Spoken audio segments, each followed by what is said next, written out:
This is the Late Round Podcast with your host, JJ Zacharisa.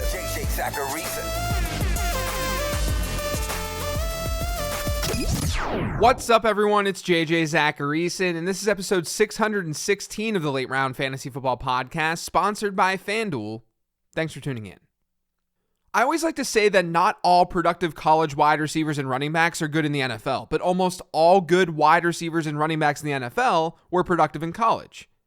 Now, of course, that doesn't apply to everyone. Outliers like Tyreek Hill can happen. But generally speaking, higher-end running backs and wide receivers in the NFL, they were productive in college. I go through this exercise each year, and it serves as a good primer for draft season, at least in my eyes.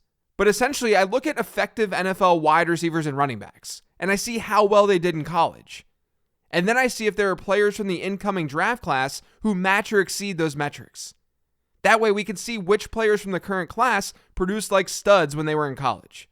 Hence the title of this episode. Now, before I explain things further, basketball fans, FanDuel and TNT are giving you the opportunity to get in on the action with the NBA TNT over-under contest. For any TNT NBA broadcast, all you have to do is opt in and choose over or under for each prop.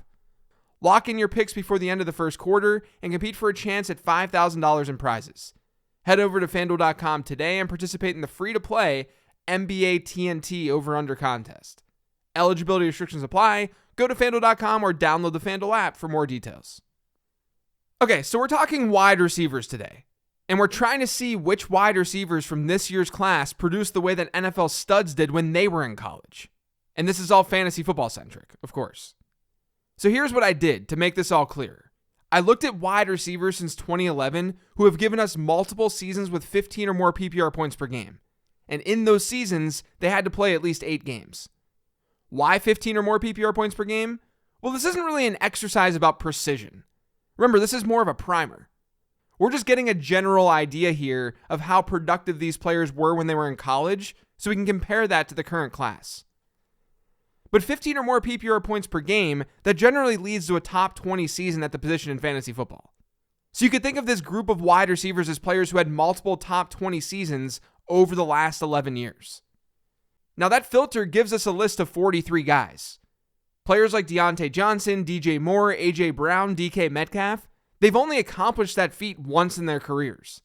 Whether that's because of the games played threshold, or in the case of DJ Moore, he literally only hit 15 or more PPR points per game once in his career. Among those 43 wide receivers, some of them are very old, like Larry Fitzgerald. Fitz was drafted in 2004. My database goes back to 2006. So I had to throw some old guys out of this sample, like Fitz and like Roddy White. I also don't deal with undrafted players who didn't hit the combine. So more names were removed, like Doug Baldwin and Adam Thielen. So after removing all of these players, I was left with 33 studs. 33 wide receivers with multiple 15-plus point per game seasons since 2011. In my wide receiver model, I deal with 3 main production metrics. Best season receptions per game, best season receiving yards per team pass attempt, and best season touchdown share. Now, standalone, a metric like receptions per game, it's not the most important thing in the world. But combined with everything in the model, it does get signal. And for the record, I walk through my model in detail in the late round prospect guide that drops on March 14th.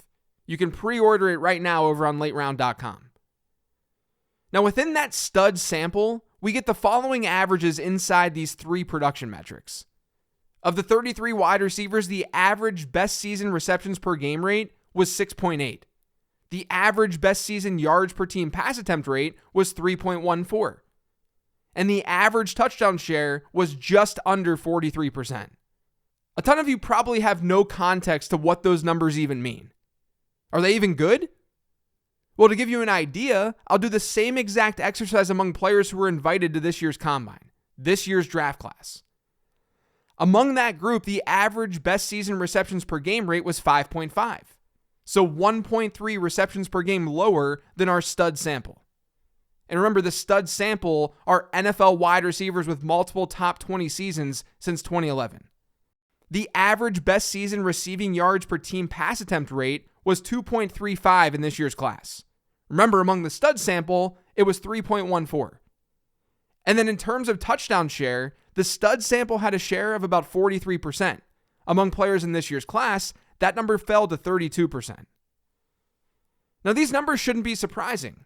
Players who have done well in fantasy football traditionally did very well in college. That's why their averages are significantly higher. The next step is to see which players have concerning numbers within each metric. Now, I gotta say this before I dig into this year's class. My prospect model does not weigh each of these statistics the exact same. By far the best one is yards per team pass attempt. But receptions per game is not irrelevant in the model, and the same goes with touchdown share, even though there's some variance there. So I'll save yards per team pass attempt for last because it's the most important. And also keep in mind that the prospect model is not just based on production. Again, I outline everything in that guide. I won't get into all of that here, but you should know that there's more in the model than just these 3 production metrics. But on this show today, we're talking production because it does still matter. So let's start with receptions per game. Again, this metric as a standalone one is not necessarily super valuable because in college, there are a wide variety of offenses run. Some teams are really run heavy, some are really pass heavy. That's naturally going to change a player's receptions per game rate. But consider this at least.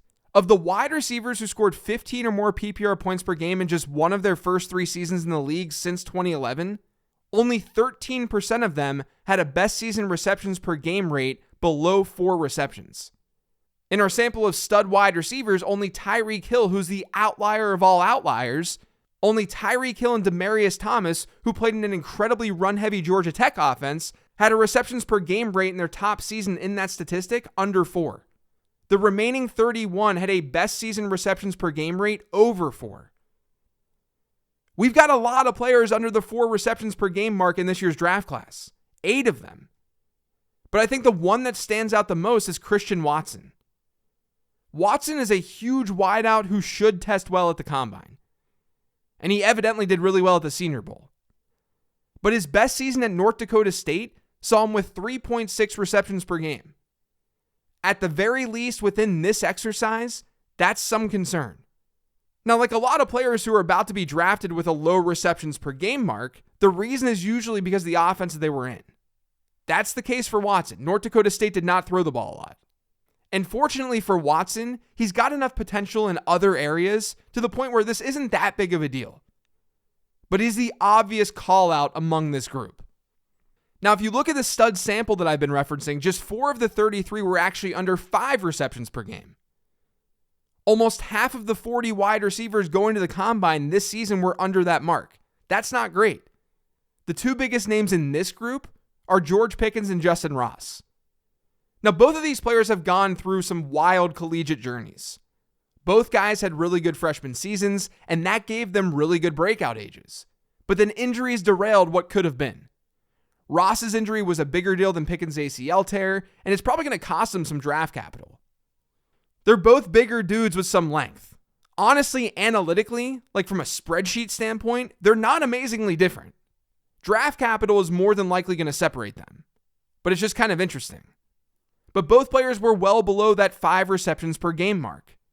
I think we can forgive them to some degree given their age-adjusted production, but across my model, Pickens and Ross don't look great because it's just hard for them to look great given the amount of time that they spent in college and when they got hurt. The model doesn't despise them, but with projected draft capital in there, it does see them as slightly overrated. I think they still present a ton of upside though, because the model isn't going to see what happened with their injuries. They were once really highly sought after wide receivers. Basically what I'm saying here with Pickens and Ross is that there are flaws with their production profiles. So the receptions per game thing doesn't really matter that much because you're already doing more subjective projecting with them anyway. You're likely having to rely on your eyes a little bit more with those players than other players. And hopefully their rookie draft ADP doesn't rise a whole lot. And you're able to get them in a range where you're just shooting strictly for potential anyway. ADP dictates whether or not I'm going to be into most players. But that's even more so for players with different types of journeys like Pickens and Ross. Now let's move on to touchdown share, or the percentage of receiving touchdowns that a player has in his offense. To remind you, the average in our NFL stud sample for a best season touchdown share was 43%. Of the 40 wide receivers in this year's class who were invited to the combine, 31 were under that mark. So it's a tough baseline to meet. If a player is under 20% with his best season touchdown share, it's really not good news. Going back to the wide receivers who hit at least 15 PPR points per game in one of their first 3 years since 2011, fewer than 8% of them had a touchdown share under the 20% mark during their best season in college. In this year's class, the player who stands out most with that low of a share is John Mechie. Yes, Mechie played for a program with lots of competition at pass catcher. Yes, maybe he gets over the 20% hump if he doesn't tear his ACL in December. Maybe. But we can make excuses for a lot of players. The fact is, Mechie doesn't have the most complete profile with a best season 16.7% touchdown share. And even though I haven't gotten to yards per team pass attempt yet, he looks pretty bad there too. His draft capital should keep him afloat to some degree in my model. Right now I have him projected at 76 overall thanks to NFLmockdraftdatabase.com. But with that type of capital, he's a 77th percentile wide receiver in my model. I try not to get super excited about players under the 80th percentile mark. We've definitely seen worse prospects than Mechie, but his production profile is lacking. Let's go to receiving yards per team pass attempt now. This statistic has been floated around the dynasty space for some time, and it's been the main production metric in my model for years now. Just as a reminder, the NFL stud sample had an average yards per team pass attempt rate during their best season of 3.14. And that was a good bit lower with this year's draft class at 2.35. Now, in our stud sample of the 33 wide receivers, 6 of them had yards per team pass attempt rates under 2.5. So 18% of the sample had a yards per team pass attempt rate under 2.5. In this year's draft class, just to give you an idea of why this metric is important, that percentage jumps to about 58%. So which higher end players should you be concerned about? Well, let's talk about someone who's arguably the best wide receiver in this year's draft class, and that's Drake London. London's best season yards per team pass attempt rate in college was just 2.17. That's not great, especially for a player who's supposed to be one of the best in the class. But again, these numbers aren't everything. They're guiding us. Context is your friend. London only played 8 of 12 games this past year, his final year in college. That's traditionally when we see best seasons for college wide receivers. If you look strictly at games played, his yards per team pass attempt rate jumps to 3.26. And by the way, some of you are going to ask me why I don't use individual games instead of full season statistics. And it's because it doesn't actually change the prospect model. And in situations like this, I can give things context. But usually there are other metrics within the model that make up for a bad touchdown share or a yards per team pass attempt rate that's a little bit lower because a player didn't play a full slate of games or a full season of games. We also tend to make excuses sometimes. We do a little bit too much projecting sometimes. We make a lot of assumptions when we don't have a full data set. So there are pros and cons to using full season data and individual game data. My main point to drive home here is that I'm always looking at context. It's incredibly important with this process. Now that that's out of the way, I need to just say that I'm not worried at all about Drake London. There's actually a decent chance he's my wide receiver 1 in this class. His age-adjusted production is absolutely insane, and he did it while competing in college with legitimate NFL wide receivers in Michael Pittman and Amon-Ra St. Brown. Drake London is a stud. Now let's look at David Bell. He's someone with a pretty complete profile. He had some really good production at a young age, but despite having amazing numbers in receptions per game and touchdown share, his best season yards per team pass attempt rate is a little lacking at 2.39. That may have been exceeded had he not missed 2 games this past year, but he wasn't reaching the NFL stud average, more than likely, and it's somewhat of a concern. I think Bell is a very solid prospect right now, but I will say that his comparables are a little all over the place. One of them is Chris Godwin. That's great. That's obviously a high-end outcome, but we have to remember that Godwin won the athleticism battle.